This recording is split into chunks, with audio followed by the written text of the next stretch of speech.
Assalamualaikum warahmatullahi wabarakatuh. Perkenalkan, nama saya Faris Ahmad Nurhuda. Di sini saya akan mempresentasikan mengenal teori Gestalt dan penerapan dalam pembelajaran.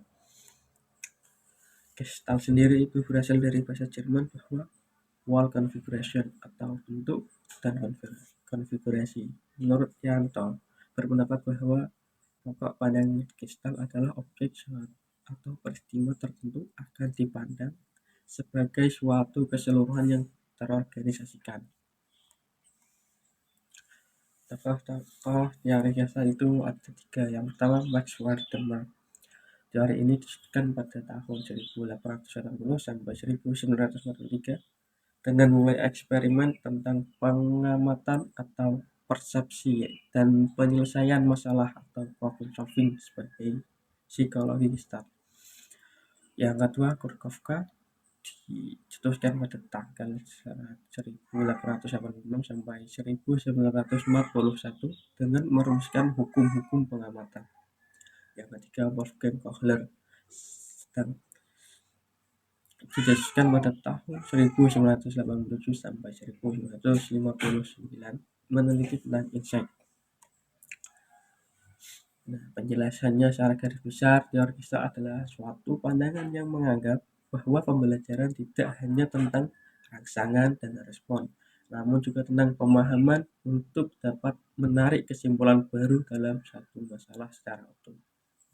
Di sini diharapkan pembelajar mampu untuk menangkap makna hubungan antar satu dan lainnya yang melingkupi memahami, mengerti, dan insight. Insight dapat tergantung pada tingkat inteligensi seorang, pengalaman, taraf kompleksitas, latihan, dan real. Hukum teori Gestalt itu teori Gestalt adalah Pragnanz yang memiliki 3 sub yang dijelaskan dalam buku Wertheimer yang berjudul Investigasi Teori Gestalt. 3 sub hukum ini adalah hukum pendekatan, hukum penutupan, dan hukum kesetaraan. Prinsip-prinsip teori Gestalt.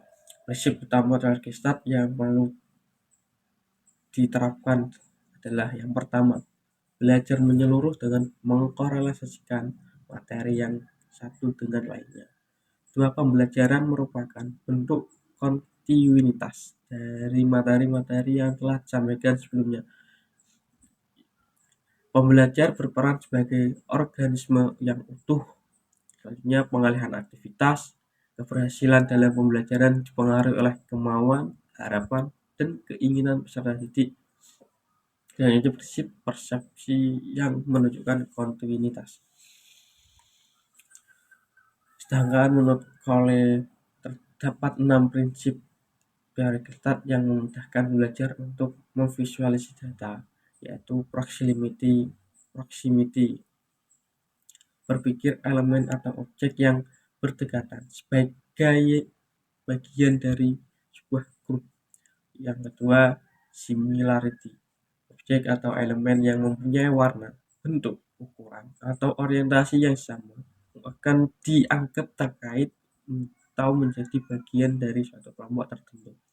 Yang ketiga, enclosure, objek atau elemen yang secara fisik terlingkupi bersama merupakan milik dari suatu grup. Yang keempat, closure, menganggap bahwa sekumpulan elemen sebagai elemen tunggal yang dikenal ketika ada elemen jenis yang hilang. Yang kelima, continuity, hampir sama dengan closure, yakni ketika melihat objek atau elemen maka secara otomatis akan mencari lintasan terhalus dan menciptakan kontinuitas di tempat yang tidak terlihat secara eksplisit. Yang keenam, connection, beranggapan bahwa objek atau elemen yang terhubung secara fisik sebagai bagian dari suatu kelompok tersebut.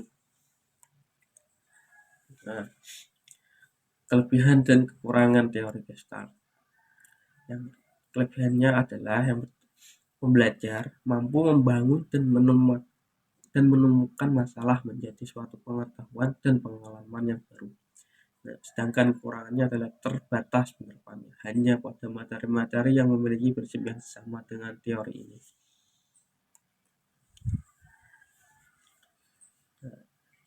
Seperti yang telah disebutkan sebelumnya, pembelajaran bergantung pada kondisi. Nah, dan teori ini memiliki kesesuaian pada kondisi tertentu. Hal ini membuat ada kelebihan dan kekurangannya secara rinci. Kekurangan teori ini, pembelajar mampu menyelesaikan masalah yang ada dengan memahami materi tertentu sehingga menjadi lebih efektif. Kekurangan teori ini, pemahaman tidak menjadi dasar dalam pembelajaran, namun pemahaman pada dasarnya menjadi hal penting dalam pembelajaran agar pembelajar dapat memperoleh makna dan menemukan penyelesaian masalah yang mereka temukan dalam materi. Konsep belajar dalam teori Gestalt.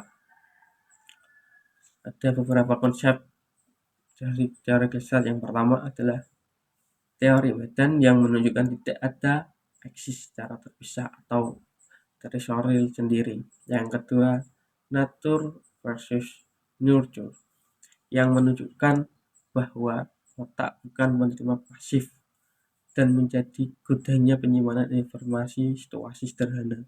Yang ketiga, hukum Prägnanz yang menunjukkan bahwa Gestalt menjadi prinsip pedoman dalam meneliti persepsi, belajar, dan kerja memori. Penerapan teori Gestalt dalam pembelajaran. Menurut Ahmad Sudrajat, terdapat beberapa teori Gestalt dalam proses pembelajaran. Yang pertama, pengalaman tilikan, yakni kemampuan mengenal keterkaitan unsur dalam suatu objek atau peristiwa. Yang kedua, pembelajaran yang bermakna. Hal-hal yang dipelajari peserta didik diharapkan memiliki makna yang jelas dan logis dalam proses kehidupannya.